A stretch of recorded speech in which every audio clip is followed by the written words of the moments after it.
आज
का आज का जो लाइव सेशन का जो डिस्कशन है वो आज ऑर्गेनल पे है डॉक्टर जिशान अहमद के साथ। तो एनआईएच से बीएचएमएस पास किए हैं, एमडीबी एनआईएच से उन्होंने किया है। हाँ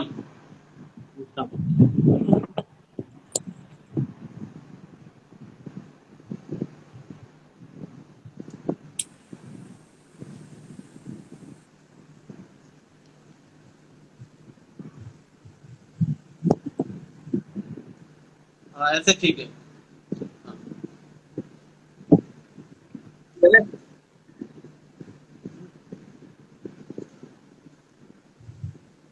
आवाज नहीं आ रहा, थोड़ा बोलिए कुछ। एक मिनट, आवाज आ रही है अभी? हाँ अब आ रही है। तो आ रही है ना? हाँ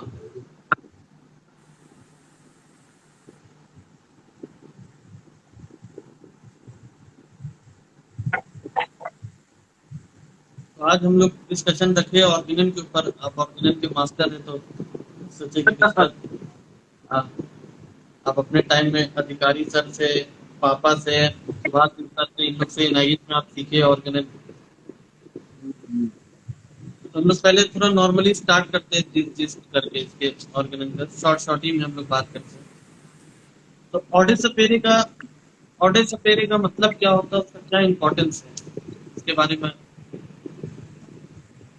ऑडियंस एपियरे एक्चुअली में जो एपियरे जो मोटो हैनेमन ने दिया है ना अपने ऑर्गेनल में, वो सेकेंड एडिशन से आया है। सेकेंड एडिशन से पहले फर्स्ट एडिशन ऑफ ऑर्गेनल में और मेडिसिन ऑफ एक्सपीरियंस में गेलर्ट्स पोएम था।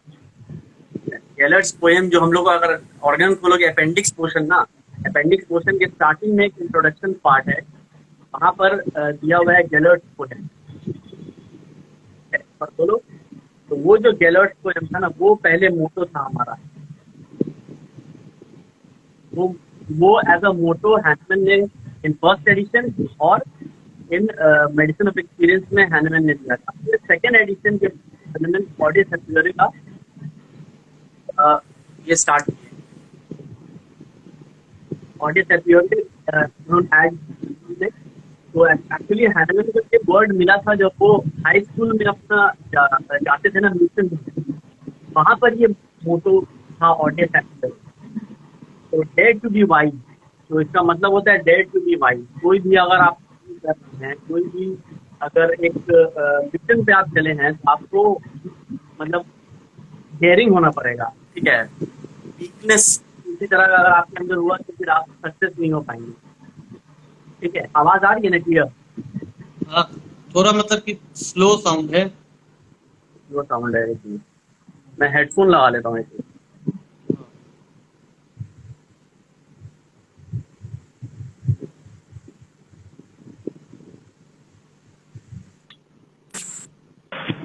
अब आ रही है? हाँ अब ठीक है ना? हाँ हाँ, तो वो हाई स्कूल का एक मोटो वहां पर हैनमैन ने देखा था, तब उनको वो बहुत ही पसंद आया। तब उन्होंने तब से ही डिसाइड किया था कि जब भी वो उनको बात एंड में याद आई कि ऐसा उन्होंने मोटो देखा था, उसके बाद उन्होंने सेकेंड एडिशन में वो फिर उन्होंने उसमें ऐड किया ऑडे सैपियरे को। अच्छा, ऑडे सैपियरे जो पहला जो आर्टिकल जहां पर मेंशन है ना, वो है what are poisons and what are medicine. वो हैनमन की एक आर्टिकल है जो लेसर राइटिंग में दिया हुआ है, उसमें लिखा हुआ है सैपियरे ऑडे करके लिखा हुआ है, सैपियरे ऑडे। वो फर्स्ट आर्टिकल है जहां पर हैनमन ने मेंशन किया था। तो डेयर टू बी वाइज, असल में हैनमन के फादर ने भी जब वो अपने घर छोड़ करके जा रहे थे पढ़ाई करने के लिए ना, उसी टाइम पे मतलब aude sapere was embedded in the life of Hahnemann. उनको स्टार्टिंग से ही since the time of his younger age उनके फादर ने बोला था, whenever you find something just go to the truth, go to the deep of it and find the truth of it. ठीक है, don't get influenced by the surroundings of yours. ठीक है, जो आसपास के लोग बोले या फिर किसी तरह का तुमको कोई सप्रेस करने की कोशिश करे उस पर बिलीव मत करना, कोई जो तुमको आसपास दिख रहा है उस पर बिलीव मत करना। अपने इंट्यूशन पे जाना, अपने कॉन्फिडेंस पे जाना और अपने एक्सपीरियंस पे जाना। जो तुम एक्सपीरियंस करोगे that should be, you should be confident enough and you should be daring enough to uphold that till your whole life. ठीक है, तो that is the thing which Hahnemann को मोटो एज अ मोटो उन्होंने इस एडो सैपियरे में add किया।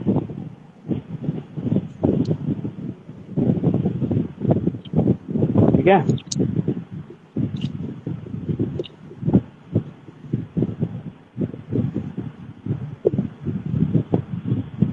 और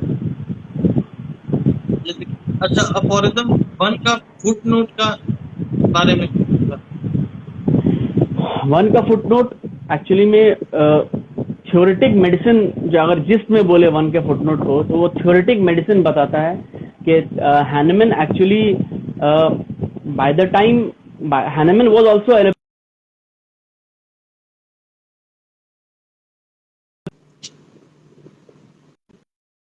पढ़ रहे थे।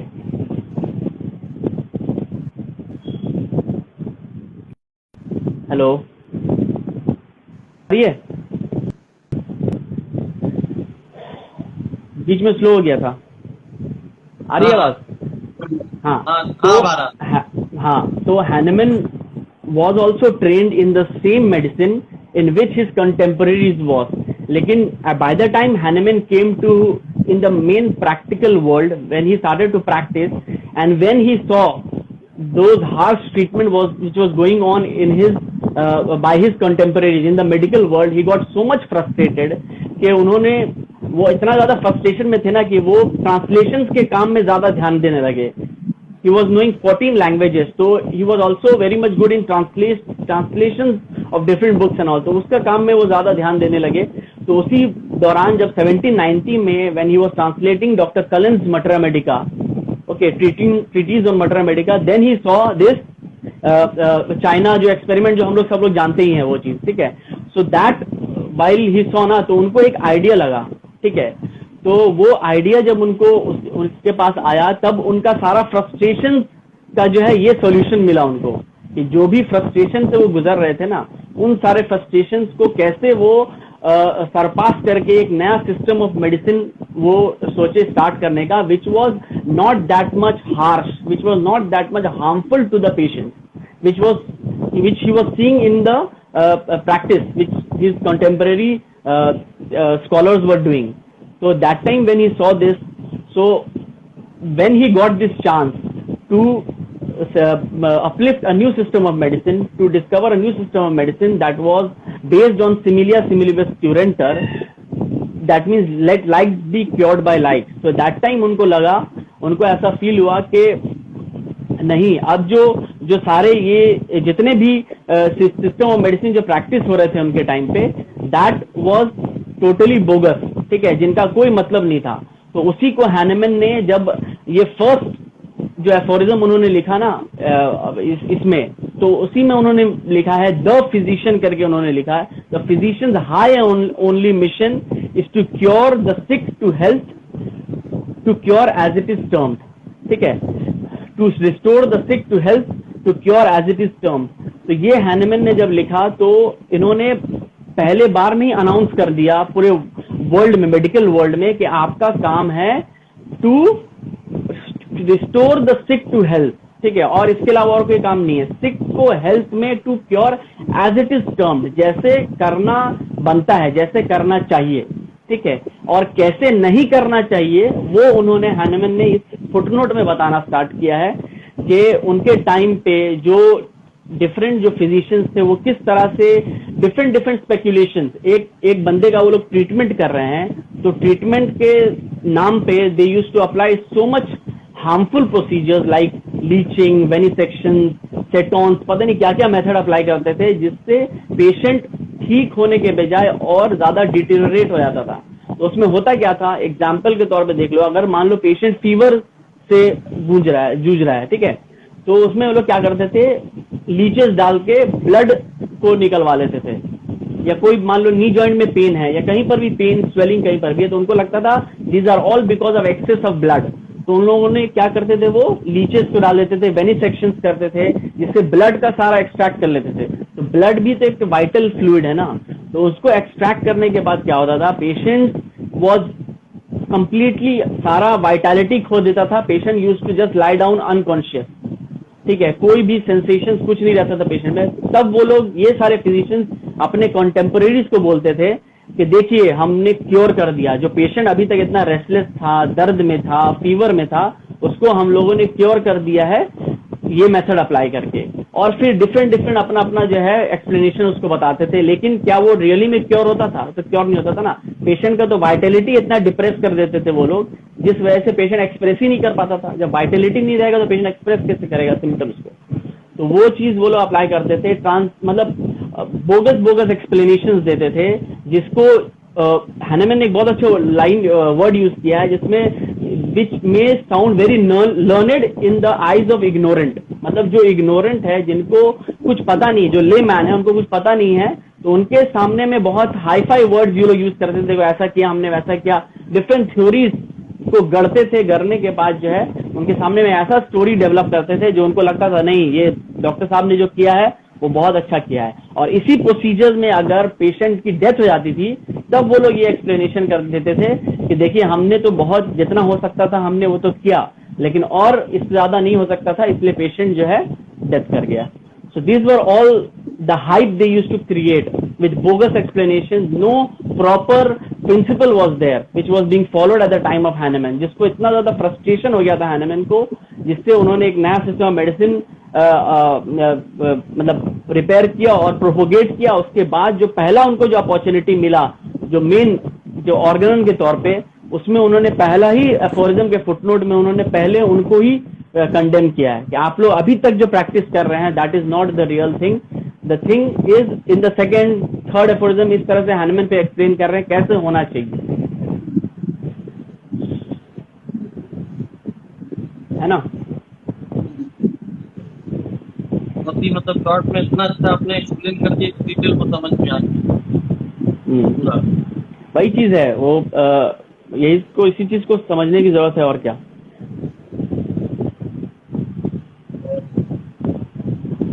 Highest ideal of cure. हाँ, जो नेक्स्ट एफोरिज्म की जो बात है ना यहाँ पर, the highest ideal of cure. तो पहले तो हैनमन बता रहे हैं कि कैसे आपका काम क्या है, फिजिशियन का काम क्या है, क्योर करना, रिस्टोर करना सिक से हेल्थ तक। उसके बाद हैनमन नेक्स्ट एफोरिज्म में बता रहे हैं कि कैसे करिएगा, वो जो क्योर होगा वो कैसे होगा। तो उसका हाईएस्ट आइडियल बता रहे हैं, मतलब एकदम परफेक्ट तरीका बता रहे हैं, कोई नॉर्मल तरीका नहीं, जो परफेक्ट तरीका, हाईएस्ट आइडियल, जिसको हर फिजिशियन को अचीव करना है, अटेन करने की कोशिश करना है, that is this highest ideal of cure is rapid, gentle, permanent restoration of health. जो क्योर होना चाहिए ना वो रैपिड होगा। क्योर ऐसा नहीं होगा कि आप पेशेंट्स को दवा दे रहे हैं, आप पेशेंट अगर मान लिया एक्यूट डिजीज का भी है तो पेशेंट तो वो कुछ अरसे में आइदर रिकवरी होगा या फिर पेशेंट डेथ कर जाएगा। क्योर का तो यही, मतलब एक्यूट डिजीज का यही डेफिनेशन है ना। लेकिन क्रोनिक डिजीज के केसेस में भी जो आप क्योर करेंगे उसको कम से कम टाइम में करना है, ठीक है। और एक्यूट डिजीज में भी जितना कम से कम हो सके उस टाइम पे करना है, और रैपिड होना चाहिए, डिले नहीं होना चाहिए, ताकि पेशेंट खुद से भी फेडअप हो जाए। इतना दिन से हमारा ट्रीटमेंट चल रहा है, जितना जल्दी हो सके, जितना रैपिड वे में हो सके उतना रैपिड में करना चाहिए। वो पूरा अंडरस्टैंडिंग के बाद, आफ्टर द डिजीज अंडरस्टैंडिंग, कैसा डिजीज है, क्या है ना, उससे फिजिशियन को अपने आप पता लगेगा कि whether this cure can be, how it can be in the more rapid way, ठीक है। उसके बाद जेंटल, ये सब को हम लोग को पढ़ने से पहले ना बैकग्राउंड में हमेशा ये ध्यान में रखना चाहिए कि बैकग्राउंड में जो था वो हैनमन के टाइम पे जो प्रैक्टिस हो रहा था ना वो था कितना हार्मफुल वे में, कितना डिग्रेडिंग वे में हो रहा था पेशेंट के, कितना डिटेरियोरेट कर रहा था पेशेंट, जिस वजह से ये सारे ट्रीटमेंट ये सारे चीज हैनमन बोले हैं। तो इसको पढ़ने के साथ साथ बैकग्राउंड में ये चीज हमेशा ध्यान में रखना चाहिए। जेंटल होना चाहिए। जेंटल हैनमन वर्ड क्यों यूज कर रहे हैं? जेंटल मीन्स माइल्ड तरीके से, ठीक है, उतना हार्श वे में नहीं होना चाहिए। जो आज के दौर पे, या तुम उस जमाने में ही ले लो ना, उस जमाने में जैसा ट्रीटमेंट होता था, परगेटिव्स देना, वेनिसेक्शंस देना, were they gentle? Gentle treatment तो नहीं था ना, they were always a harsh harmful treatment. आज के जमाने पे भी अगर आप देख लो, अभी जो हो रहा है, जो सिनेरियो में हम लोग हैं, पैंडेमिक में हैं, उसमें क्या हो रहा है? अभी भी तो वही हो रहा है ना कि पेशेंट अगर थोड़ा डिटोरेट कर रहा है या फिर पेशेंट का अगर सीआरपी लेवल बढ़ जा रहा है, तो अभी हम लोग क्या कर रहे हैं? कंटिन्यूअस डोज ऑफ स्टेरॉइड्स दिया जा रहा है पेशेंट को, जो अल्टीमेटली क्या इतना लॉन्ग हार्श जो इम्प्लीफिकेशन ऑफ जो स्टेरॉइड्स दिया जा रहा है, क्या वो माइल्ड तरीका है? नहीं है ना। जेंटल तरीका है? नहीं है।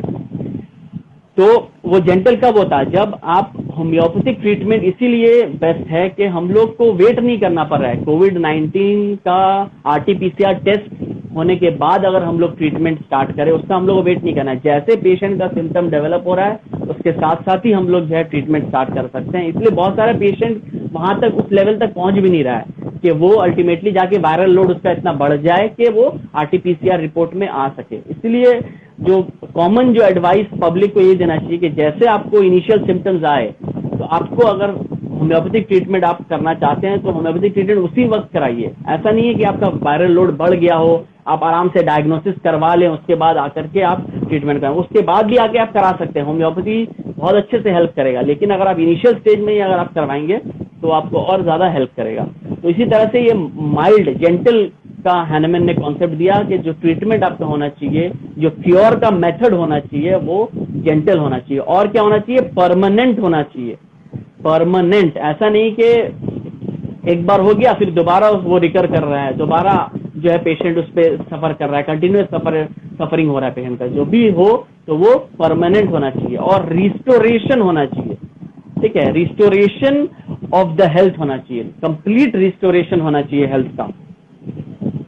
मतलब ऐसा नहीं कि कुछ पार्ट जो है जो कुछ सिम्टम क्योर हुआ, कुछ सिम्टम नहीं क्योर हुआ, इस तरह से नहीं होना चाहिए। कंप्लीट रिस्टोरेशन होना चाहिए हेल्थ का, ठीक है। तो यहाँ पर एक और चीज बहुत सारे, जैसे केंट ने भी लिखा है और बहुत सारे राइटर्स ने लिखा है कि यहाँ पर हैनमन सिम्टम्स की कहीं बात नहीं कर रहे हैं, यहाँ पर एज अ होल सिकनेस की बात कर रहे हैं, ठीक है। कंप्लीट रिस्टोरेशन, जो पहले एक हेल्दी इंडिविजुअल है ना, तो जो हेल्दी इंडिविजुअल कैसे आता है, कैसा रहता है, बिल्कुल ही मतलब जो वाइटल फोर्स का जो डेफिनेशन है, अनबाउंडेड स्वे के तरीके से जो पेशेंट एकदम हेल्दी रहता है, तो उस लेवल में आपको लेकर के आना है। तो रिस्टोर जब आपका होगा ना, तो ना कि सिर्फ आपका सिम्टम्स रिस्टोर होगा, 4-5 सिम्टम्स आपके पास पेशेंट लेकर के आए हैं और आप उसी के लिए दवा दिया आपने और पेशेंट जो है ठीक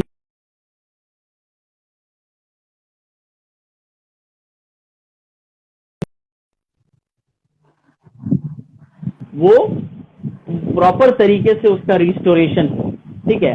तो मतलब सिकनेस का जो कॉन्सेप्ट होम्योपैथी में यही है। सिकनेस सिर्फ 3-4 पार्ट्स का, 3-4 ऑर्गन्स का नॉर्मल तरीके से फंक्शन करना नहीं है। Sickness means as a whole. Patient जो है ना, जैसे अभी एक एग्जांपल दूं, जैसे यहाँ पर जो है, इसको अगर तुम 253 एफोरिज्म में देखोगे तो वहां पर दिया हुआ है ना कि एक्यूट केस में जब एम्बुलरेशन होगा ना पेशेंट का तो कैसा होगा, तो वो उसमें दिया हुआ है कि अगर स्लाइटेस्ट भी एम्बुलरेशन हुआ ना पेशेंट का, तो उसमें पेशेंट जो फील करेगा ना, वो फील करेगा, बहुत ही अच्छा फील करेगा पेशेंट, मेंटली पेशेंट फील बहुत अच्छा करेगा। तो इसीलिए अगर हम लोग कभी कभी क्या होता है, बहुत टाइम में अगर मेडिसिन देते हैं पेशेंट को, तो पेशेंट से हम लोग को सबसे पहले यही पूछना चाहिए फॉलोअप में, ये नहीं पूछना चाहिए कि उसका सारा प्रेजेंटिंग कंप्लेंट दे करके एक एक करके पूछने से पहले सबसे पहले यही पेशेंट से पूछना चाहिए कि अब कैसे हैं आप, बताइए कैसा फील कर रहे हैं। हमेशा मेडिसिन देने के बाद ये पूछना चाहिए कैसा फील कर रहे हैं, फिर पेशेंट आपको बताएगा कि हम सही फील कर रहे हैं या खराब फील कर रहे हैं। हो सकता है कि पेशेंट के जो प्रेजेंटिंग कंप्लेंट थे वो अभी भी हैं, पूरा क्योर नहीं हुए हैं, पूरे ठीक नहीं हुए हैं, लेकिन फिर भी पेशेंट बोलेगा नहीं हम बहुत बेटर है। उसके बाद अगर आप सिम्टम्स देखने स्टार्ट करोगे, एक एक सिम्टम करके पूछना स्टार्ट किया, जैसा हम लोग करते हैं क्लिनिक में सर के पेशेंट्स के साथ भी, जैसा हम लोग करते हैं कि पहले पेशेंट से पूछते हैं आप कैसे हैं बताइए, तो पेशेंट बताता है कि हम ठीक है। उसके बाद एक एक सिम्टम ले लेके हम लोग पढ़ पढ़ के पूछते हैं कैसे हैं आप, आपका अभी जो पहले जो कंडीशन था वो अभी कैसा है। तो बहुत बार ऐसा देखा गया है कि पेशेंट का कुछ कुछ सिम्टम्स अभी भी प्रेजेंट रहता है, लेकिन पेशेंट दवा खाने के बाद इतना अच्छा फील करता है कि आपको पहले आके पता नहीं हम बहुत बेटर है पहले से। लेकिन जब आप सिम्टम्स पूछने जाओगे तो पता चलेगा नहीं, नी कंप्लेन मान लो नी में दर्द था, पूछोगे नहीं वो दर्द तो अभी भी है, लेकिन आपको स्टार्टिंग में क्या बोला था पेशेंट पहले बोला था नहीं हम भी बहुत ठीक है। तो ये आपको एक इंडिकेशन मिलना चाहिए कि आपका दवा काम किया है। नो मैटर कितना भी सिम्टम्स हो और कितना भी वो परसिस्ट कर रहा हो, पेशेंट अगर एज अ होल बोल रहा है कि नहीं हम अच्छा फील कर रहे हैं पहले से, तो that means that you should not hamper the action of that remedy. ठीक है, तो वही चीज यहाँ बोला, कंप्लीट रिस्टोरेशन कहाँ से आएगा, अंदर से बाहर की तरफ आएगा। इंटरनली पेशेंट कैसा फील कर रहा है, पेशेंट का मेंटल जो है हेल्थ वो कैसा फील कर रहा है पेशेंट का।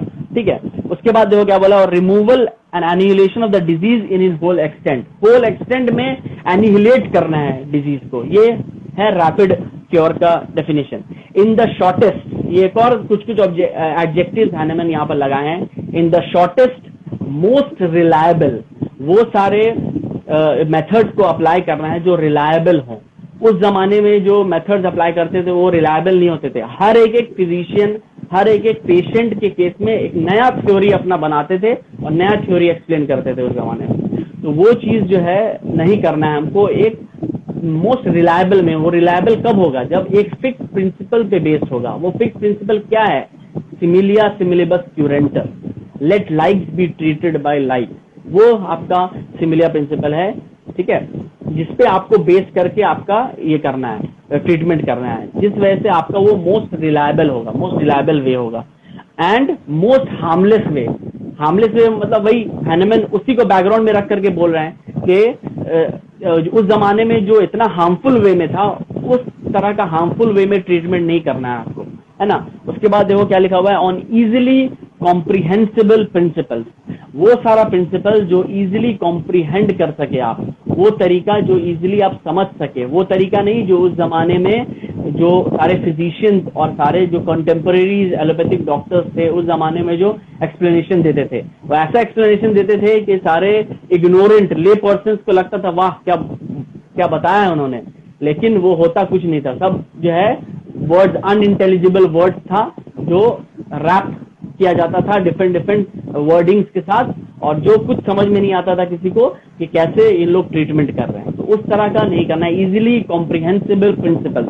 तो वही प्रिंसिपल अब फिर वही लगेगा, सिमिलिया सिमिलिबस क्यूरेंटर, जिसका मतलब ये है कि जो डिजीज सिम्टम्स हैं उसको आपको मेडिसिन के सिमिलर सिम्टम्स से मैच करके आपको देना है, और जो सिम्टम्स एक मेडिसिन अगर आप दे रहे हैं तो वो जो सारे सिम्टम्स हेल्दी कंडीशन में मतलब ला पाता है, प्रूविंग के दौरान पेशेंट मेडिसिन डेवलप कर पाता है, वही सारे सिम्टम्स वो डिजीज के केसेस में भी वो क्योर करेगा। वही चीज है, यही है पूरा second point. Likewise preserver of health, इसको बोलते हैं। Is likewise the preserver of health. 4, aphorism number 4, right? Is likewise the preserver of health. असल में ये थर्ड नंबर जो एफोरिज्म है ना, वो भी एक बहुत इंपॉर्टेंट एफोरिज्म है। वो जैसा सर बताते हैं कि पूरा जिस्ट है ऑर्गेनन, अगर आपको पूरा समझना है तो ये एफोरिज्म्स को अगर अच्छे से आप समझ लेंगे तो ये आपको समझ में आ जाएगा पूरे ऑर्गेनन में क्या लिखा है। तो यहाँ पर हैनेमन बहुत सारे नॉलेज बताए हैं जो फिजिशियन को पास नॉलेज होना चाहिए। उसके साथ साथ एंड में देखिएगा यहाँ पर बताया हैनेमन ने कि if he knows the obstacles to recovery, ठीक है, to each case and is aware how to remove them so that the restoration may be permanent. तो बहुत सारे knowledges, knowledge of the medicine, knowledge of the disease, knowledge of medicinal power, knowledge of the proper dose, कैसे adapt करना है उसको, है ना। ये सब के बाद अगर ऑब्स्टेकल्स क्या क्या हो रहे हैं रिकवरी में आपके, वो भी आपको जानना बहुत जरूरी है। पेशेंट को आपने दवा दिया, दवा देने के बाद अगर पेशेंट आपके पास आ रहा है और कुछ दिन तक पेशेंट बोला हम बहुत सही हैं, बहुत अच्छे थे, बहुत इंप्रूवमेंट हुआ मेरा, फिर अचानक से आपने देखा कि पेशेंट नेक्स्ट फॉलोअप में जब आता है तो पेशेंट कहता है no I am very much deteriorating, आपने मेडिसिन चेंज नहीं किया था, आपका वही मेडिसिन चल रहा था, और एलएम पोटेंसी में है तो उसी हिसाब से चल रहा था, और आपका सेंटिसिमल पोटेंसी में है तो आप प्लासेबो चला रहे थे। तो आपको तब तक देखना है कि कब तक वो मेडिसिन एक्ट कर रहा है और उसके कोई ऐसा हिंड्रेंस तो नहीं हुआ है।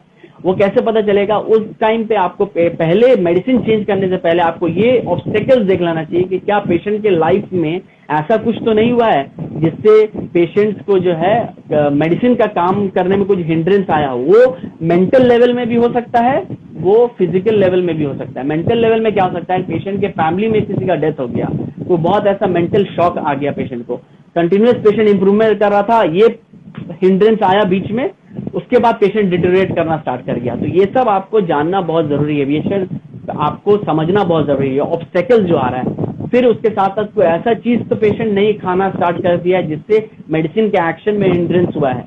एस्मा का पेशेंट है, वो बहुत दिन तक आपने मना किया स्मोकिंग करने के लिए, बहुत दिन तक माना, अचानक से फिर पेशेंट जो है स्मोक करना स्टार्ट कर दिया, फिर आपने देखे उसके एस्मा का कंप्लेन फिर से बढ़ना स्टार्ट कर दिया। तो ये क्या मेडिसिन के एक्शन की वजह से तो नहीं हुआ ना, कुछ मेडिसिन तो अपना काम कर ही रहा था, ये एक ऑब्स्टेकल आया जो पेशेंट अपने लाइफस्टाइल में डेवलप किया है ना। तो उसी के साथ साथ ये तो हैनमैन ने सब कुछ बता दिया क्या क्या नॉलेज होना चाहिए। उसके साथ साथ फिर ये कह रहे हैं he is likewise a preserver of health, means ऐसे ही जैसे उनके पास फिजिशियन के पास सारा नॉलेज होना चाहिए, उसके साथ साथ इन the same way physician should also be considered as the preserver of health. Preserver of health मतलब क्या? डिजीज से पहले, डिजीज पेशेंट सिक है, सिम्टम्स लेके आया है आपके पास, उससे पहले आपको पेशेंट्स को, पेशेंट पार्टी को या जितने भी लोग हैं सबको आपको ये सारी चीज बताना है, जो चीज पेशेंट को आपको बताना होगा क्या चीज करने से आप डिजीज हो सकते हैं और क्या नहीं हो सकते हैं। जो प्रिवेंटिव एंड सोशल मेडिसिन का जो हमारा कॉन्सेप्ट है ना, जो फाइनल ईयर में हम लोग पढ़ते हैं इन द BHMS, वो पूरा कॉन्सेप्ट हैनमैन यहाँ पर बता रहे हैं कि प्रिजर्वर, आपका काम प्रिजर्व करना भी है हेल्थ का। यही नहीं कि सिर्फ आप ट्रीटमेंट देंगे, पेशेंट आएगा आपके पास, मेडिसिन देंगे और उसको आप ट्रीट करेंगे। ऐसा भी आपको करना है कि जो पेशेंट है उसको डिजीज ना डेवलप हो, इस तरह का गाइडेंस भी आपको देना है। तो देखो ऐसे ही हैनमैन यहाँ पर लिखे हैं, is likewise a preserver of health if he knows the thing that derange health and cause disease and person in health. तो जो हेल्दी पर्सन है, जो आपके आसपास रहते हैं, जो सोसाइटी में रहते हैं, जो पेशेंट्स हैं, पेशेंट्स के फैमिली मेंबर्स हैं, उनको भी आपको गाइड करना है कि क्या क्या चीज हानिकारक है आपके लिए, क्या क्या चीज फायदेमंद है, क्या चीज आप करेंगे तो आप डिजीज हो सकते हैं, क्या चीज नहीं करेंगे तो आप डिजीज नहीं हो सकते।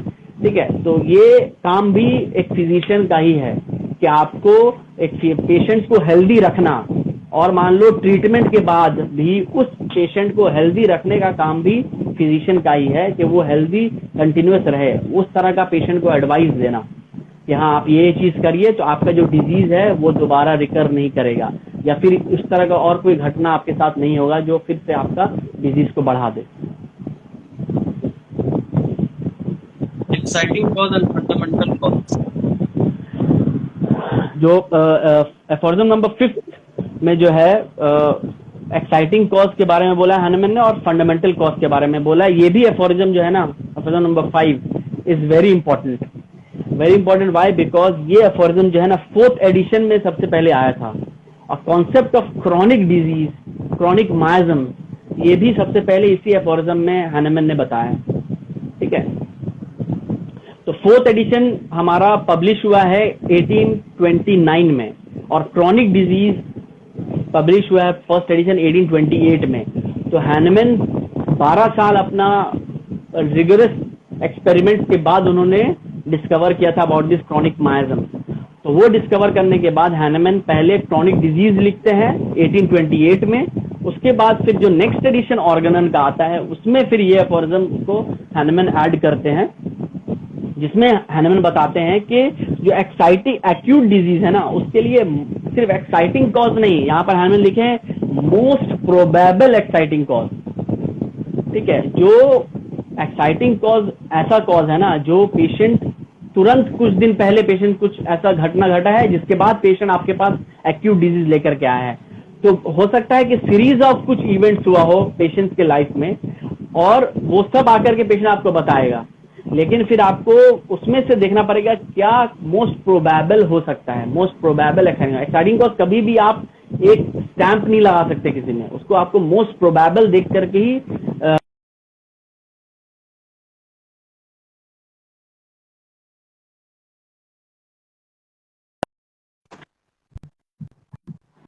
उसमें आपने पेशेंट से हिस्ट्री लिया, पूछा कि हिस्ट्री ऑफ प्रेजेंट कंप्लेंट क्या क्या है, तो पेशेंट बताएगा आपको कि हाँ डॉक्टर साहब थोड़ा दिन पहले, 2-3 दिन पहले हम बारिश में भीगे थे। ठीक है, तो बारिश में भीगे थे तो हो सकता है उस बारिश में भीगने के 2 दिन बाद हमको फीवर हुआ है। या फिर पेशेंट कहेगा कि उसके साथ साथ फीवर से जस्ट जब बारिश से भीगने से 1-2 दिन पहले क्या हुआ था कि हम जो है बहुत ज्यादा गर्मी थी, बाहर से होकर के, धूप से होकर के हम घर में आए और डायरेक्ट एसी के अंदर चले गए, तो बहुत स्वेटिंग हो रहा था और जाकर के डायरेक्ट एसी के अंदर चले गए। तो ये 2 कॉज आपको मिला। तो आप इसमें आपको क्या लगता है जो मोस्ट प्रोबेबल कॉज होगा उसमें वो आपको देखना है, नॉट द, आप इसमें दोनों को तो लेकर के आप नहीं चलेंगे ना, उसमें से कोई एक ही आपको देखना होगा क्या हो सकता है पेशेंट का कॉज। तो जो रिसेंट हुआ है उसको आप लेके चलेंगे, तो इसीलिए उसको कहा गया है मोस्ट प्रोबेबल एक्साइटिंग कॉज। ठीक है, उसके बाद हैनेमन कहते हैं कि also the most significant points in the whole history of the chronic disease. ठीक है, एक क्रॉनिक डिजीज जब भी डेवलप होता है ना तो वो अचानक से नहीं होता है, वो उसका पूरा एक हिस्ट्री होता है, पूरा एक लाइफस्टाइल गुजर जाता है। एक पर्टिकुलर एक पर्सन अगर कैंसर से अभी डायग्नोज हुआ है तो ये कैंसर ऐसा नहीं है कि अभी कुछ दिन पहले उसको जो है ये डेवलप हुआ होगा, इसका एक पूरा एक लॉन्ग हिस्ट्री होता है।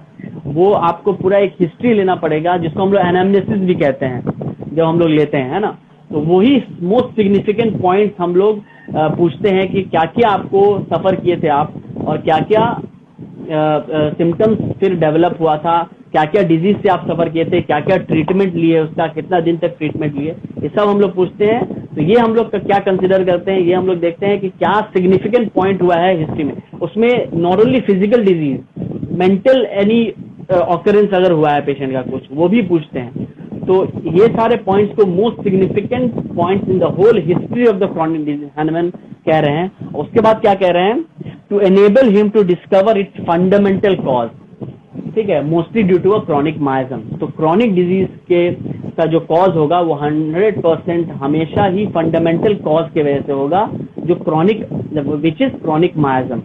और वो कैसे आपको पता चलेगा, वो आपको इसी तरह से सिग्निफिकेंट पॉइंट अपने सारे हिस्ट्री में एक एक करके आपको पूछना पड़ेगा, क्या ऐसा सिग्निफिकेंट पॉइंट पेशेंट के लाइफ में गुजरा है जिसके वजह से अल्टीमेटली ये डिजीज डेवलप हुआ है। तो इन सारे के साथ साथ फिर हैनमन कह रहे हैं कि इन दीज इन्वेस्टिगेशन फिर एक्सेसरी सर्कमस्टांसेस का एक बहुत ही इंपॉर्टेंट कॉन्सेप्ट हैनमन बताएं जो कंसिडर करना पड़ेगा आपको इन सारे मतलब माइजम्स का कॉज, माइजम्स क्या क्या है पेशेंट का, वो सारे देखने के लिए। ठीक है, इसमें ना ही सिर्फ ये माइजम्स और ये सारे सिग्निफिकेंट एक्सेसरी सर्कमस्टांसेस को लेकर के अगर एफोर्डिज्म नंबर 81 देखो तो पता चलता है ये सारे सर्कमस्टांसेस के वजह से ही जो माइजम्स होता है ना वो डिफरेंट मतलब 16 डिफरेंट क्रॉनिक डिजीज में डेवलप होता है। एक ट्रिगरिंग फैक्टर होता है जब लेटेंट स्टेज में होता है 16, उसके बाद क्या ट्रिगरिंग फैक्टर ऐसा आता है लाइफ में पेशेंट्स के, वो सब डिटरमाइन होता है इसी एक्सेसरी सर्कमस्टांसेस से।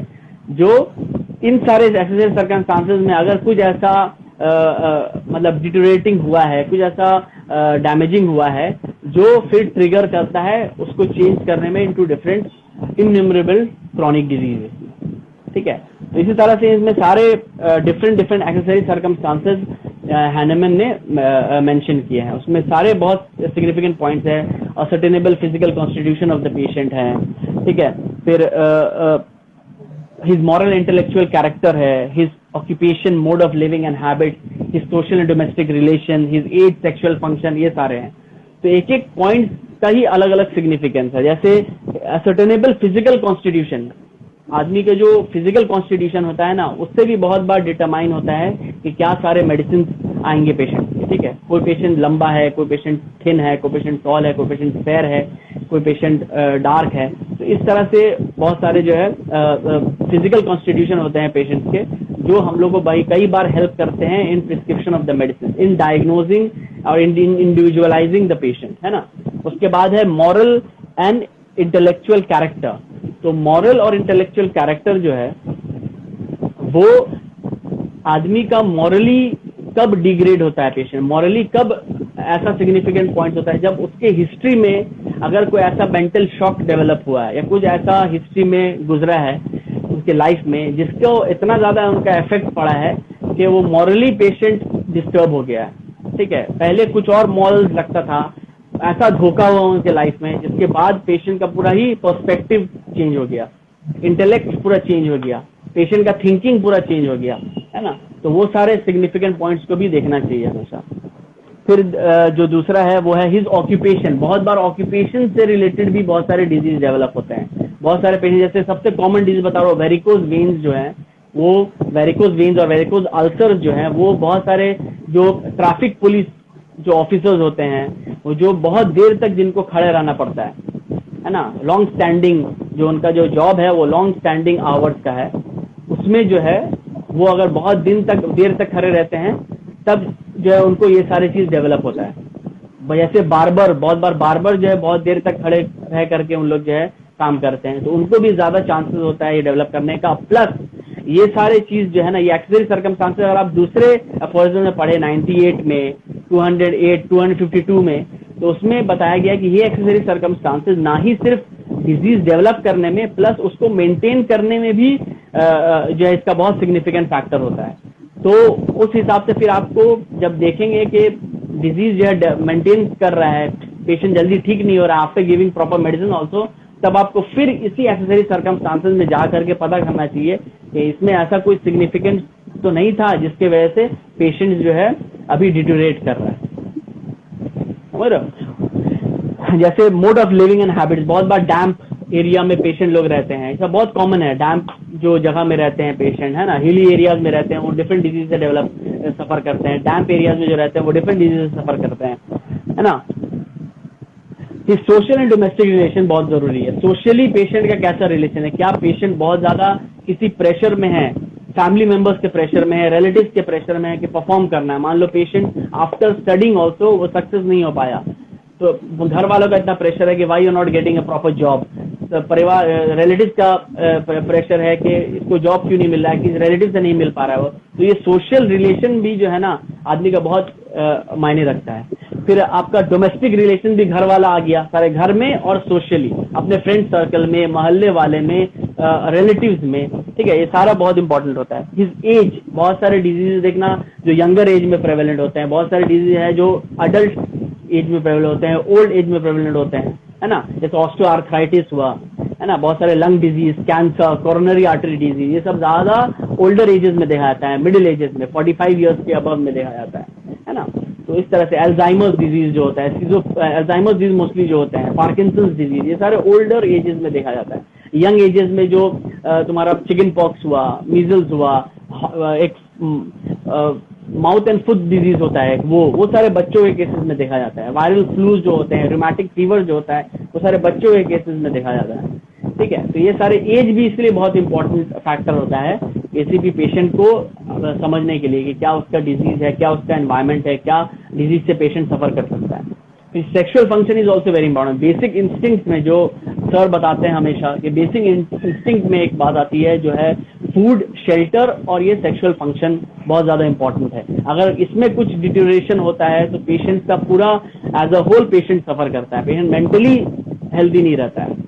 ठीक है, तो मेंटल जो हेल्थ है ना वो बहुत ज्यादा जरूरी है, जिसको हैनेमैन इतने दिन पहले ही बोल करके चले गए कि ये जो सिकनेस का जो कॉन्सेप्ट है ना, सिकनेस, ये सारे सिकनेस एज अ होल ही बताया गया है। ये अगर आप केंट पढ़ोगे ना तो केंट बहुत अच्छे से एक्सप्लेन किया है इसको कि जो सिकनेस है वो एज अ होल होता है, मेंटल टू फिजिकल लेवल में। अगर पेशेंट मेंटली अच्छा नहीं फील कर रहा है ना तो कभी भी वो फिजिकल लेवल में अच्छा फील नहीं कर पाएगा, जिसके वजह से आज आप देख लो ये जो फिर अभी इसी को रेफर करते हैं, जो अभी पैंडेमिक का टाइम चल रहा है, इसमें जब भी जो है मेंटल हेल्थ के बारे में बहुत बात हो रही है कि जितने लोग भी अभी जो पैंडेमिक से सफर कर रहे हैं उनमें मेंटल हेल्थ बहुत ज्यादा इंपॉर्टेंट हो गया है ना।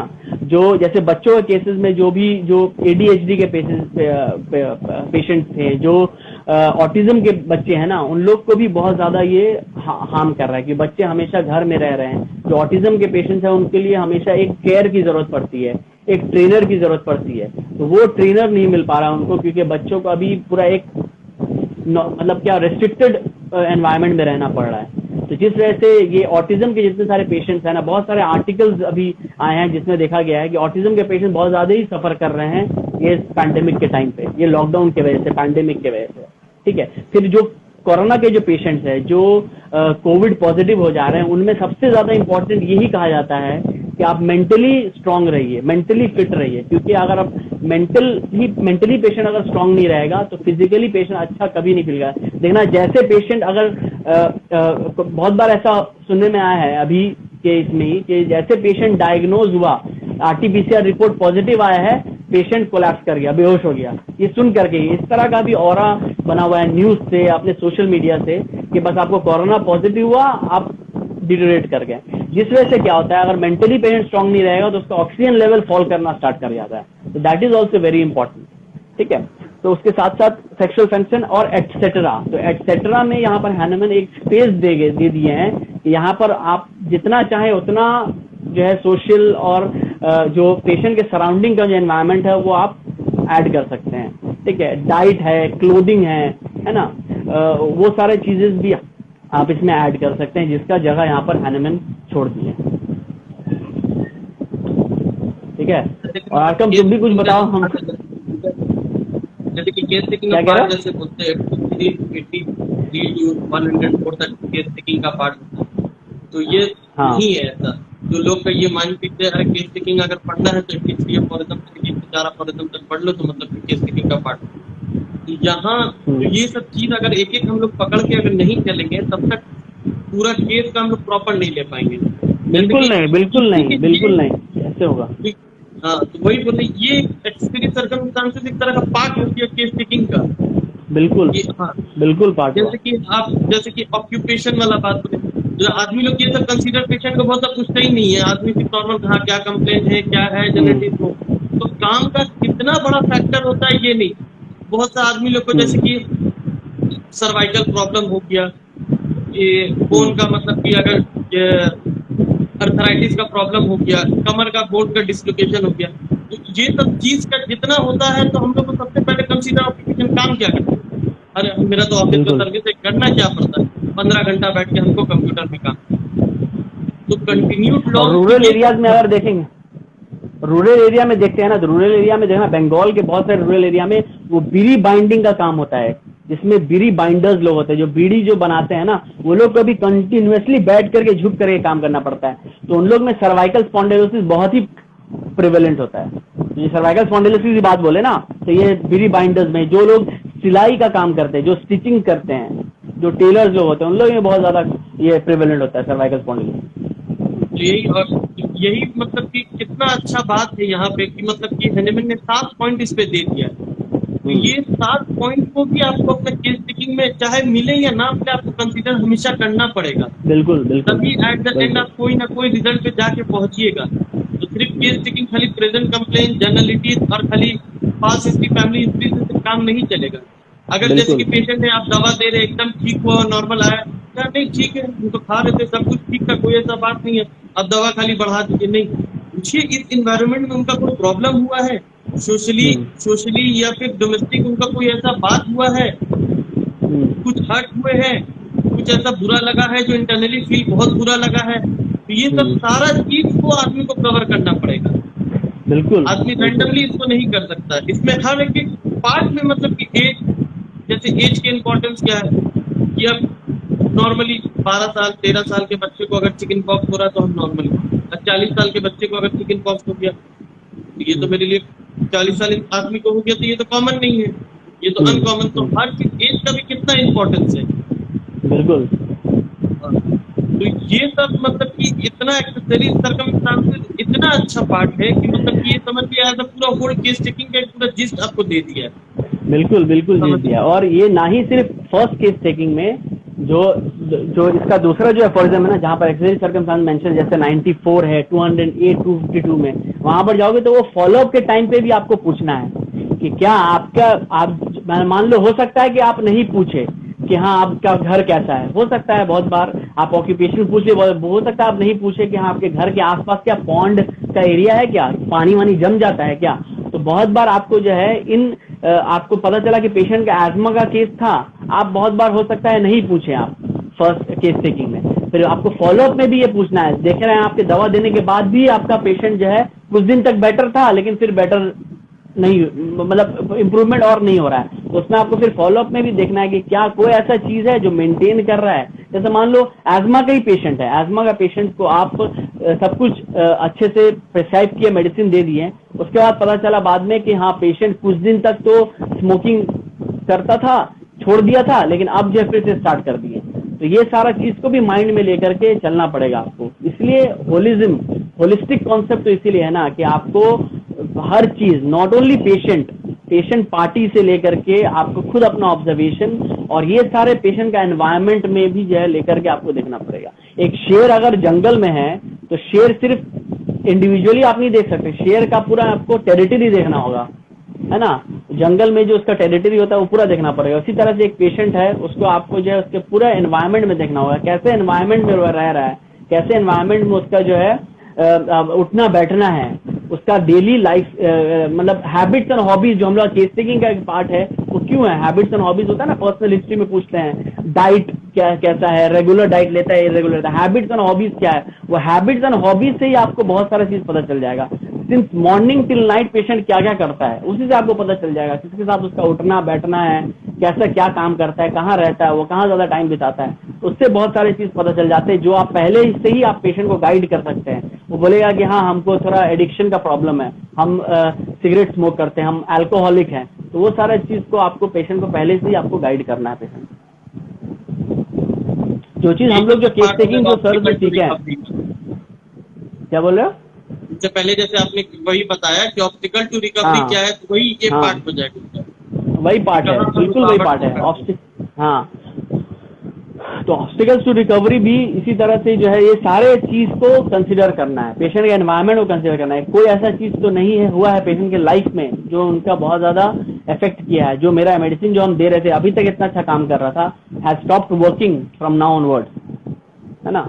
तो ये सारे चीज जो है बहुत ज्यादा इंपॉर्टेंट, जो हम लोग सर के पास जो हम लोग केस टेकिंग सीखे हैं, हम बता सकते हैं कि nowhere in the world homeopathic case taking इस तरह से किया जाता होगा, इतने डिटेल्ड में किया जाता होगा, जो सारे पॉइंट्स को जो हम लोग कंसिडर करके करते हैं ना, वो मतलब इतना अच्छा एक डेवलप हो जाता है स्किल हमारे पास, जो मतलब आपको अल्टीमेटली व्हेन आप अपना प्रैक्टिस स्टार्ट करेंगे ना, तब आपको रियलाइज होगा कि कितना ज्यादा जरूरी है ये सारा जो पॉइंट्स हम लोग जो डिस्कस पेशेंट से पूछते हैं, इतना 1 घंटा 1.5 घंटा बैठा करके, वो ज्यादा सारा कितना जरूरी होता है किसी भी एक पेशेंट के लिए।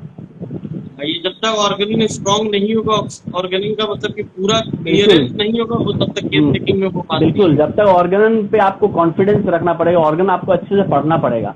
ऑर्गेनन बहुत सारे लोग क्या करते हैं ना, सिर्फ एग्जाम पास करने के लिए किसी तरह से जो है, हम लोग जो यूजी में देखा जाता है कि अरे एग्जाम पास कर लो, गाइड बुक पढ़ लो, हो जाएगा, लेकिन जो सही से समझना है वो नहीं होता है, हम लोग से नहीं हो पाता है। पैलिएशन क्या होता है, पैलिएशन के बारे में थोड़ा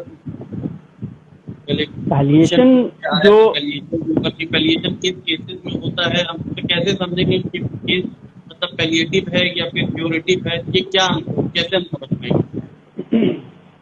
देखो इसके लिए अगर आप अगर केंट का 12 ऑब्जर्वेशन अगर हम लोग पढ़े ना, केंट का 12 ऑब्जर्वेशन का 7th ऑब्जर्वेशन है, a full time amelioration of the patient yet no special recovery to the patient। तो फुल टाइम पेशेंट को एम्बुलेशन हो गया, येट स्पेशल रिकवरी नहीं हुआ है, तो उसको अगर बैकग्राउंड में रख करके हम लोग देखें तो वो किन केसेस में हो रहा है। वो केंट ने एग्जांपल दिया है वहां पर कि अगर पेशेंट का मान लो एक लंग डिजीज से सफर कर रहा है पेशेंट, तो वो लंग का मान लो फाइब्रोसिस हो चुका है, इतना ज्यादा लंग डिजीज, इतना ज्यादा एडवांस हो गया है डिजीज कि लंग का जो है फाइब्रोज हो गया है। तो उस सारे केसेस में चूंकि पेशेंट का जो पैथोलॉजी इतना ज्यादा एडवांस हो गया है, patient is ultimately not curable. आप दवा दे करके पेशेंट को आप ये नहीं एक्सपेक्ट कर सकते उसमें क्योर कर सके। वो आपको कैसे पता चलेगा? वो आप पहले से नहीं बता सकते, आपको वो दवा दे करके ही पता चलेगा। दवा देंगे, आप देखेंगे पेशेंट का सारा सिम्टम बेटर हो गया है, लेकिन patient as a whole improvement नहीं कर रहा है, फिर थोड़ा दिन बाद फिर से रिकर कर जा रहा है सिम्टम्स। तब आपको ये समझना पड़ेगा कि फुल टाइम एमेलियोरेशन तो हो रहा है, yet no special recovery of to the patient. तो इन सारे केसेस में आपको जो है, आपका सिर्फ होम्योपैथी मेडिसिन का सिर्फ यही काम है कि आप पैलिएट करो पेशेंट को। Higher advance cases of cancer, जैसे एक केंट ने एक और एग्जांपल दिया है, इन दो केसेस जहां पर एक ही किडनी है, एक किडनी मतलब वो ट्रांसप्लांट कर दिया या फिर कुछ ऐसा किया जिससे एक किडनी हटा दिया गया, रिमूव कर दिया गया। तो उन सारे केसेस में आप जब टोटल दोनों किडनी नहीं है तो उस सारे केस में आप टोटल क्योर आप एक्सपेक्ट नहीं कर सकते हैं पेशेंट में होगा, ठीक है। और जो एडवांस केसेस होते हैं जिनमें ऑलरेडी बहुत ज्यादा मेटास्टेसिस हो चुका है, कैंसर के केसेस में, लंग कैंसर हुआ है ना, ब्रेस्ट कैंसर हुआ, इसमें बहुत ज्यादा अगर मेटास्टेसिस हो चुका है तो उन सारे केसेस में आपको पैलिएशन ही करना। पैलिएशन ऐसा नहीं कि एक सिम्टम देखा अपने मन से और उस पर दवा दे दिया, ऐसा नहीं, उसमें भी आपको वही सारे प्रोसेस फॉलो करने पड़ेंगे। हम लोग जो सर के पास भी केसिंग करते हैं, कितने सारे कैंसर केसेस आते हैं, तो वो सारे कैंसर केसेस को हम लोग, क्या ऐसा होता है कि अरे इसमें तो पैलिएशन ही होगा भाई, क्या कर सकते हैं, तो इसको दे दो भाई, कोई भी ऐसा दवा दे दो, ऐसा नहीं करते ना। हम लोग वही सारे स्टेप्स फॉलो करते हैं। तो आपको वो केंट ने भी वही बात बोला है कि आपको इंडिविजुअलाइजेशन के मेथड से ही पैलिएट करना है, पैलिएशन होगा। जो दवा आप देंगे वो, चूंकि दवा पेशेंट का वाइटलिटी इतना स्ट्रांग अभी नहीं रहा कि वो पेशेंट फुल्ली रिकवर करेगा, लेकिन जो आप दवा टोटल इंडिविजुअलाइजेशन मेथड से टोटलिटी ऑफ सिम्टम्स लेकर के अगर आप देंगे ना, तो वही दवा आपका, अगर दूसरे के पेशेंट केस में जहां पर वाइटलिटी स्ट्रांग है, जहां पर पेशेंट उतना ज्यादा एडवांस नहीं है, वहां पर वही दवा क्योर होगा, लेकिन वही दवा अगर इन सारे पेशेंट्स को देंगे तो वो पैलिएट होगा पेशेंट। तो पैलिएशन के लिए कोई अलग से ऐसा मेथड नहीं है जो आप पैलिएशन के लिए अलग अलग स्पेसिफिक मेडिसिन जो होता है ना, वो उठा करके देंगे, अरे इसमें तो पैलिएशन ही करना है तो वो सारे मेडिसिन दे दिया, वैसा नहीं है। आपको वही टोटलिटी मेथड फॉलो करना पड़ेगा, वो सारे ही हर चीज देख करके पेशेंट को दवा देना है। और पेशेंट का जो हम लोग का knowledge of pathology, knowledge of practice of medicine बताएगा कि हाँ ये पेशेंट का जो है एक ही लेवल तक वो क्योर हो सकता है और उससे ज्यादा नहीं हो सकता है। जो केंट का 7 नंबर एफोरिज्म ऑब्जर्वेशन बहुत अच्छे से बताया उन्होंने पैलिएशन के बारे में। एलएम पोटेंसी के बारे में कि एलएम पोटेंसी मतलब बहुत आदमी लोग ये बोलता है कि मतलब एलएम पोटेंसी यूज कब करना है, और एलएम पोटेंसी मतलब कि कब यूज करना है, कैसे यूज करना है, इसके बारे में कहाँ दिया ऑर्गेनिक में, आप क्या क्या बताना चाहते हैं? तो एलएम पोटेंसी वो किन सारे केसेस में यूज करना है, वो तो अभी एक्चुअली बहुत सारे जो फिजिशियन अपने अपने एक्सपीरियंस से वो लोग देते हैं। जैसे बहुत सारे लोग ये प्रेफर करते हैं कि स्किन डिजीज है जहां पर एग्रेवेशन होने का बहुत ज्यादा चांसेस होता है, तुरंत एग्रेवेशन आता है, उसमें वो प्रेफर करते हैं एलएम पोटेंसी से स्टार्ट करने का, ताकि एग्रेवेशन को वो कंट्रोल कर सके। लेकिन जो जब से 6th एडिशन आया ना, तो 6th एडिशन में हैनमन ने टोटल कन्वर्ट कर दिया। उन्होंने बोला कि एक नया मोस्ट परफेक्टेड मेथड बताया, new altered but most perfected method Hahnemann बोले हैं, मतलब 50 मिलीसिमल पोटेंसी को। तो उनका जो सबसे हायर एडवांस मेथड है हैनमन का ये, तो इन सारे इसमें आप ये भी कर सकते हैं कि सारे केसेस में आप जो है एलएम पोटेंसी दे सकते हैं, लेकिन बहुत सारा कुछ ऐसा होता है वो सारे केसेस में आप एलएम पोटेंसी स्टार्ट करना चाहिए। जैसे स्किन डिजीज हुआ, हायर एडवांस केसेस में आपको लग रहा है कि इसमें एग्रेवेशन होने का चांसेस है, पेशेंट डिटोरेट करने का चांसेस है ना, तो उन सारे केसेस में आप एलएम पोटेंसी से स्टार्ट कर सकते हैं। ऐसे हैनमन की अगर बात देखें तो वो he has talked about that this method is the most और the altered but most perfected method बताया उन्होंने, ठीक है। जैसे आप एफोरिज्म खोलो, मैं बता रहा हूँ, ये देखो बहुत ही डिटेल्ड इसका जो है डिस्कशन किया है हैनमन ने।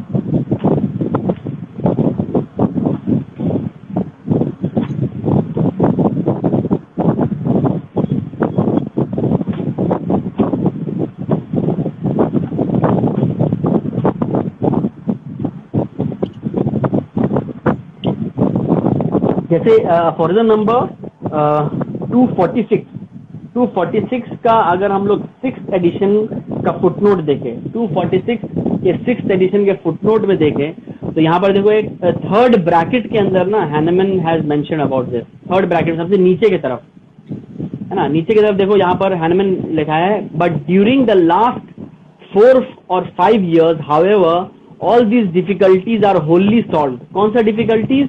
जो सारा सेंटिसिमल केसेस में बहुत ज्यादा एग्रेवेशन हो जा रहा था, कुछ कुछ दवा देने के बाद उसको जो है एंटीडोट करना पड़ता था, है ना, तो वो सारा डिफिकल्टी हैज बीन रेक्टिफाइड, ठीक है, has been solved, wholly solved by my new altered but perfected method, new altered but perfected method। ये एलएम पोटेंसी के बारे में Hahnemann is saying that the same carefully selected medicine जो हम पहले सेंटिसिमल के केसेस में दे रहे थे, now the same carefully selected medicine may now be given daily and for months। पहले क्या था, सेंटिसिमल में एक जो डिफिकल्टी ये आती थी जो फिजिशियंस को कि हाँ एक सिंगल डोज दिया, सिंगल डोज देने के बाद वेट करना है ना, तो देखो जिनके पास कॉन्फिडेंस होगा, जिनके पास वो सारे मतलब एक्सपीरियंस होगा, वो लोग तो बहुत देर तक वेट कर पाएंगे, है ना, जैसे सर वेट करते हैं 6 मंथ तक, सिंगल डोज देने के बाद 6 मंथ 7 मंथ 8 मंथ तक देते हैं, सिट ऑन द रेमेडी जो कॉन्सेप्ट है सर का, ठीक है, तो वो सारे चीज तो सर आराम से कर लेते हैं, उससे हम लोग भी सीखते हैं बहुत सारा, लेकिन बहुत सारे केसेस में जो आपको एकदम समझ नहीं आ रहा है कि कैसे कितना देर वेट करना है, क्या करना है, उन सारे केसेस में यहाँ पर हैनमन कह रहा हूँ कि वही सारे सेलेक्टेड केयरफुली सेलेक्टेड मेडिसिन जो सारे मेथड आप फॉलो कर रहे थे उसी तरह से सेलेक्ट कीजिए, मे now be given daily and for month. तो इसमें क्या होगा कि आपको डेली थोड़े थोड़े दिन पे आपको इफेक्ट पता चलेगा और उसको आप कंट्रोल कर पाएंगे। 50 मिलीसिमल पोटेंसी का सबसे बड़ा बेनिफिट यही है कि आप उसको अपने हिसाब से कंट्रोल कर सकते हैं। अगर एग्रेवेशन हुआ तो कब बढ़ा दिया, है ना, तो उसको कैसे करना है, जो हम लोग जो मेथड अपने क्लिनिक में फॉलो करते हैं, देखो वही चीज लिखा हुआ है यहाँ पर, daily and for month if necessary in this way, namely after the lower degree of potency, that means LM1 has been used for 1 or 2 weeks, 7 days और 14 days। LM पोटेंसी ऐसी देते हैं ना, 7 days और 14 days तक देते हैं, अगर डेली दिए तो, और ट्वाइस डेली दिए तो 7 days तक। In the treatment of the chronic disease advance is made in the same way to higher degrees, that means LM1 LM2 LM3 LM4, इस तरह से हायर डिग्रीज तक जाना है। beginning according to the new dynamization method taught herewith with the use of the lowest degrees, that means LM1 से LM2 LM2 से LM3 LM3 से LM4, इस तरह से आपको ग्रेजुअली बढ़ना है, या तो आप 1 week तक दीजिए या फिर 2 weeks तक दीजिए, ठीक है, वो चीज दिया हुआ है। तो LM पोटेंसी का देखो कैसे एडमिनिस्टर करना है, 248 में दिया हुआ है, 248 के 6th एडिशन में हैनमन मेंशन किए हैं रिपीटिशन कैसे करना है, उसी के 6th एडिशन में हैनमन मेंशन किया एडमिनिस्ट्रेशन ऑफ 50 मिलीसिमल पोटेंसी कैसे पेशेंट को देना है, आपको कैसे पेशेंट को एडवाइस करना है, कैसे पेशेंट लेगा, है ना, उसमें जो है हैनमन ने वो सारे बातें कही हैं, जैसे हम लोग जो 100 ml के बॉटल में एक ग्लोब्यूल देना है ना, देने के बाद उसमें रेक्टिफाइड स्पिरिट मिलाते हैं हम लोग, है ना, या तो फिर हैनमन एक एक्टिवेटेड चारकोल भी बोले हैं कि अगर आपके पास रेक्टिफाइड स्पिरिट नहीं है, जो अभी यूज नहीं होता है, लेकिन एक एक्टिवेटेड चारकोल, ये रेक्टिफाइड स्पिरिट और एक्टिवेटेड चारकोल किस लिए देते हैं, इसलिए देते हैं ताकि प्रिजर्व्ड रहे, क्योंकि हफ्ता 10 दिन 1 महीना तक जो है पेशेंट के पास रखना है, दवा खराब ना हो दवा, इसलिए उसको प्रिजर्वेशन के लिए देते हैं, ठीक है। फिर उसके बाद अगर हाईली सेंसिटिव पेशेंट है तो उसमें आपको फिर कब बढ़ाना है, प्लसिंग मेथड भी बहुत सारे जो डॉक्टर लोग बोलते हैं, जो अगर मान लो पेशेंट थोड़ा बहुत, जो हम लोग सर के बताए हुए रास्ते पे जैसे करते हैं कि अगर थोड़ा पेशेंट एग्रेवेट किया तब उसको कब बढ़ाना है, सिम्टम थोड़ा उसका बढ़ गया तब बढ़ाना है, या फिर अगर और इम्प्रूवमेंट नहीं हो रहा है ना, तब कब बढ़ाना होता है। तो ये सारा जो है मेथड सारे इसमें मेंशन किया हुआ है। 248 फॉर्जन में क्या बताया, 0/1 0/2 0/3, इस तरह से आपको कंटिन्यूसली इंप्रूव करना है।